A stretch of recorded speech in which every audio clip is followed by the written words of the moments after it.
चैनपुर में किसको लड़ना चाहिए? प्रशांत किशोर कह रहे हैं कि जो मेरे खिलाफ बोलेगा उसकी मैं कुंडली खोल दूंगा। कि बिहार के हर बच्चा बिहार के गली में एंट्री नहीं करने दे, लाठी लेके खड़ा रहे। आपको किस बात पर ज्यादा गुस्सा आता है?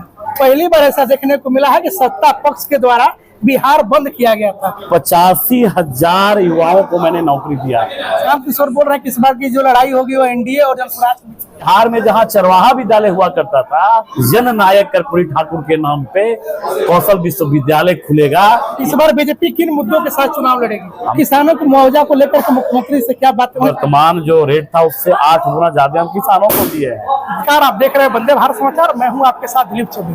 दर्शकों, मेरे साथ श्रम संसाधन विभाग के मंत्री बिहार सरकार संतोष कुमार सिंह जी मेरे साथ हैं।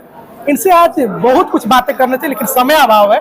हम जो प्रश्न जो तैयार करके लाए हैं उस पर थोड़ा प्रकाश डालते हुए चीजों को समाप्त करेंगे। मंत्री जी, जब से आप मंत्री का पद संभाले हैं तब से लोगों की अपेक्षाएं आपसे कुछ ज्यादा बढ़ गई हैं। हम आपसे ये जानना चाहेंगे कि श्रम संसाधन विभाग की उपलब्धियां अभी तक क्या रही है? देखिए, तो ये पहले तो मैं आपको आपके चैनल के माध्यम से बधाई देता हूँ कि पहली बार मंत्री होने के नाते आपने मेरे विभाग के बारे में पूछा जी। तो मेरा विभाग की उपलब्धि बताने में पूरा हनुमान चालीसा जितना पढ़ने में समय लगेगा उतना लगेगा। 18 महीने का मेरा जो कार्यकाल रहा, पहले मेरा रजिस्ट्रेशन था BOCW में, जिसमें रजिस्ट्रेशन होता है उसको हम जन्म से लेकर मृत्यु तक का लाभ देते हैं। 18 लाख था। आज मेरे मंत्री बनने के बाद में वो 36 लाख हो गया है। और मैंने नियोजन लगा के, मेला लगा के मैंने 85,000 युवाओं को मैंने नौकरी दिया। 85,000 युवाओं को मैंने नौकरी दिया। और योजना में पारदर्शिता आए, इसके लिए मैंने एक नया पोर्टल बनाया और डीबीटी के माध्यम से और सीधे जो हमारे बेनिफिशियरी हैं, जो लाभुक हैं, उनके खाते में पैसा जाए, मैंने इसका व्यवस्था किया है। अब योजना क्या क्या है? मेरे यहाँ जो BOCW में जो श्रमिक हैं वो लगभग 33-34 लाख हैं। 34 लाख में हम जो भी लेबर का अगर पत्नी गर्भवती है तो पहला ऐसा योजना है जन्म से लेकर मृत्यु तक, उसको 90 डेज का मिनिमम वेज दे देते हैं। वो करीब 37,500 हो रहा है। अभी मातृत्व लाभ में बिहार में कोई ऐसी योजना नहीं है जो इतना पैसा बच्चा होने पे मातृत्व लाभ के रूप में मातृशक्ति को दिया जाता है।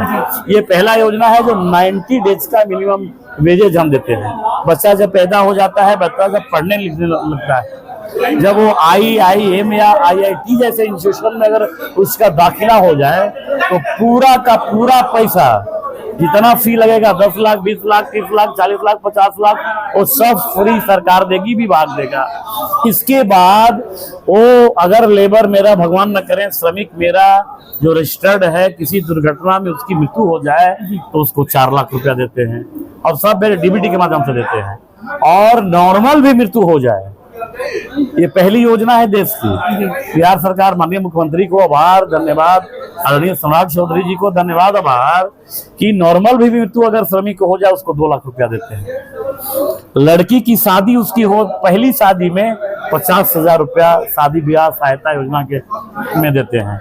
दूसरी शादी में भी हम लोग 50,000 शादी योजना के तहत 50,000 रुपया देते हैं। पहली शादी में भी और दूसरी शादी में भी हम लोग 50,000 देते हैं।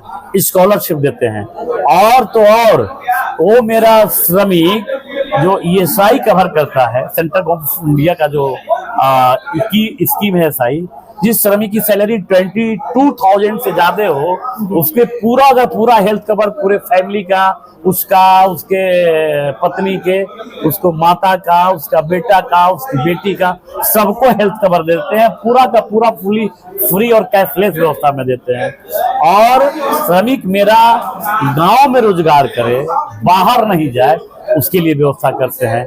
अगर मेरा श्रमिक का बेटा अगर बाहर जाता है तो 3 महीना तक जिस नौकरी में जाता है वो कंपनी के साथ हम फॉलो अप कराते हैं, उसका एग्रीमेंट कराते हैं कि 3 महीना तक उसको फॉलो करते हैं कि कोई दिक्कत उसको नहीं है, 8 घंटे से ज्यादा काम तो नहीं ले रहा है, जितना महीना का किया गया उससे कम तो नहीं ले रहा है। ये 3 महीना तक फॉलो भी कराते हैं। आने वाले दिनों में ये कहते हुए खुशी हो रही है कि मैंने बिहार में स्किल यूनिवर्सिटी कैबिनेट की अप्रूवल ले ली है और माननीय मुख्यमंत्री जी को बहुत बहुत, माननीय सम्राट चौधरी जी उप मुख्यमंत्री जी को बहुत बहुत धन्यवाद कि उन्होंने स्किल यूनिवर्सिटी का परमिशन दे दिया है। अब बिहार में जहां चरवाहा विद्यालय हुआ करता था, अब बिहार में डिजिटली रूप से जुड़ा हुआ, ग्लोबली पूरे डिजिटल प्लेटफॉर्म पे जुड़ा हुआ भारत का अपने तरह का एक लौता कौशल विश्वविद्यालय जननायक कर्पूरी ठाकुर के नाम पे कौशल विश्वविद्यालय खुलेगा। ये बिहार के लिए, बिहार के युवाओं के लिए पत्थर का मील साबित होगा। इस बार बीजेपी किन मुद्दों के साथ चुनाव लड़ेगी? हम तो हमेशा विकास के मुद्दों के साथ लड़ते हैं। हम विकास करते हैं, लोगों की सेवा भाव करते हैं। सेवा भाव मेरी फितरत में है, सेवा भाव करना मेरी प्रकृति है, मेरी संस्कृति है।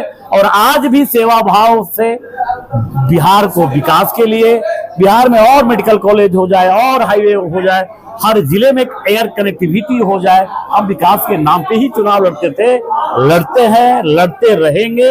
हमें विकास चाहिए, बिहार विकसित चाहिए, बिहार का सम्मान पूरे विश्व में हो, ये इसके लिए हम चुनाव लड़ते हैं, इसके लिए जीते हैं और इसके लिए मरते हैं। पहली बार ऐसा देखने को मिला है कि सत्ता पक्ष के द्वारा बिहार बंद किया गया था, क्या ऐसा होना चाहिए? बिहार बंद नहीं, एकदम बिल्कुल होना चाहिए था यार। अगर प्रधानमंत्री जी के स्वर्गीय माता जी को जी, राहुल जी और तेजस्वी जी के मंचों से भद्दी भद्दी गालियां दी गई, जिसको ओरली हम कह नहीं सकते। शर्म है शहजादे, दोनों शहजादे को, जो सोना का चम्मच लेके पैदा हुआ है, जिसको माता का शब्द का ज्ञान नहीं है, माँ के वात्सल्य का ज्ञान नहीं है, और उसमें करोड़ों माताओं को आहत करने वाला विषय, इस देश के करोड़ों माता बेटियों बहनों को अपमानित करने वाला विषय भला क्यों नहीं बंद हो? उनको तो नैतिक अधिकार नहीं है कि राहुल बाबा और तेजस्वी बाबा बिहार के धरती पे आए और उनके पार्टी की सरकार जहां है। कोई कह देता है कि बीड़ी है, बीड़ी बने बिहार, कोई कहता है कि नली का कीड़ा है, कोई कहता है कि जीव जंतु। बिहार शर्म आना चाहिए।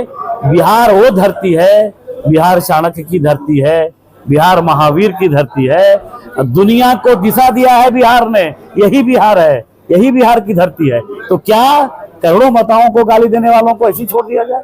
क्या उनको नैतिक अधिकार है? मेरा तो ये मन कहता है कि बिहार के हर बच्चा बिहार के गली में एंट्री नहीं करने दे, लाठी लेके खड़ा रहे कि तुम्हारे लिए बिहार की धरती नहीं है, तुम्हारा कल्चर नहीं है, तुम माँ का सम्मान नहीं कर सकता, तुम बिहारियों का क्या सम्मान करेगा? प्रशांत किशोर कह रहे हैं कि जो मेरे खिलाफ बोलेगा उसकी मैं कुंडली खोल दूंगा। देखिए, प्रशांत किशोर जी पढ़े लिखे विद्वान IITN हैं और बहुत बड़े रणनीतिकार हैं, और डेटा उनके पास बहुत है। पढ़े लिखे हैं तो डेटा होना चाहिए, और सबके लिए सबकी कुंडली खोल देंगे ऐसा विषय अगर कहते हैं तो मेरे हिसाब से उनको रोकता है कौन? उनको खोलना चाहिए। जब राजनीति में वो आ गए तो अब कि कौन उनको रोकता है? कौन रोका उनको? उनको सबको कुंडली खोल लेना चाहिए और साथ साथ अपनी भी कुंडली बता देना चाहिए। मेरा यही आग्रह होगा प्रशांत किशोर। प्रशांत किशोर बोल रहे हैं कि इस बार की जो लड़ाई होगी वो NDA और जनसुराज के बीच। देखिए, वो तो समय बताएगा। अब थोड़ा समय से पहले कहना जल्दीबाजी हो जाएगी। अब ज्यादा दिन नहीं बचा है, 55 दिन बचा है, और 55 दिन में रिजल्ट आ जाएगा और प्रशांत किशोर जी को भी पता चलेगा और अपने दोनों शहजादे को भी पता चलेगा, जो अपने लालू जी के शहजादे हैं और सोनिया माता जी के जो शहजादे हैं, सबको पता चलेगा कि बिहार, बिहारी, बिहार के लोग विकास के साथ हैं कि विनाश के साथ हैं। चैनपुर में किसको लड़ना चाहिए? अब तो ये तो प्रदेश नेतृत्व तय करता है, ये प्रदेश नेतृत्व तय करता है। ये मेरे अधिकार क्षेत्र से बाहर का विषय है और ये प्रदेश नेतृत्व तय करेगा कौन लड़ेगा। जमा खां जी अपने मिनिस्टर है, वहाँ के सिटिंग MLA हैं तो लड़ेंगे ही। ऐसा लड़ाना चाहिए, पार्टी को भी लड़ना चाहिए। हम भी कहते हैं कि नहीं भाई लड़ेंगे, काम किया उन्होंने वहाँ के लिए। अगर चारों विधानसभा में अगर बीजेपी अपना झंडा फहरा देती है तो क्या लगता है आपकी जिम्मेदारियों में बढ़ोतरी हो जाएगी?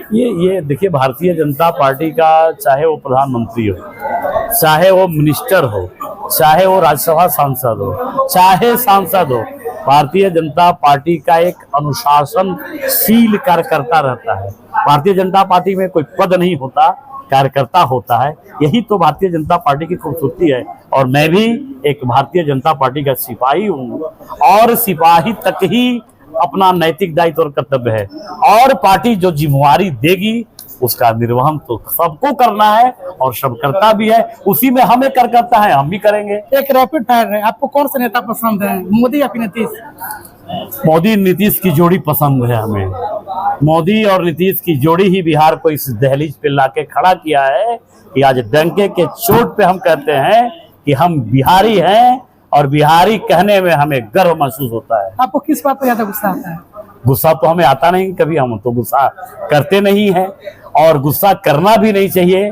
एक मानव जाति में होने के नाते सबको गुस्सा आता है, लेकिन आपके चैनल के माध्यम से सभी नेताओं से मेरा आग्रह होगा कि दलीय भावना से ऊपर उठ के अपने नैतिक मर्यादा, अपना क्रोध शांत करके भाषा का मर्यादित होना चाहिए, भाषा में मर्यादा होना चाहिए। समाज के प्रति ऐसा कोई शब्द नहीं कह दें कि समाज की किसी व्यक्ति को उनके आत्मा को ठेस पहुंचे। ये नैतिक दायित्वों का निर्वहन ये सभी नेताओं को, सभी प्रतिनिधियों को ये ख्याल रखना चाहिए। किसानों को मुआवजा को लेकर के मुख्यमंत्री से क्या बात हुई? लास्ट में एक बात। आज मैंने मुख्यमंत्री जी से हम लोगों ने बात किया है। चीफ सेक्रेटरी कहा कि वर्तमान जो रेट था उससे 8 गुना ज्यादा हम किसानों को दिए हैं। फिर भी अगर किसान ने धान का रोपनी कर दिए हैं और उसका जो फसल बर्बाद हुआ है रोड बनाने में, उसकी पूरी मुआवजा भी हम लोग आकलन करके देंगे। जी बहुत बहुत धन्यवाद मंत्री जी, अपना समय देने के लिए।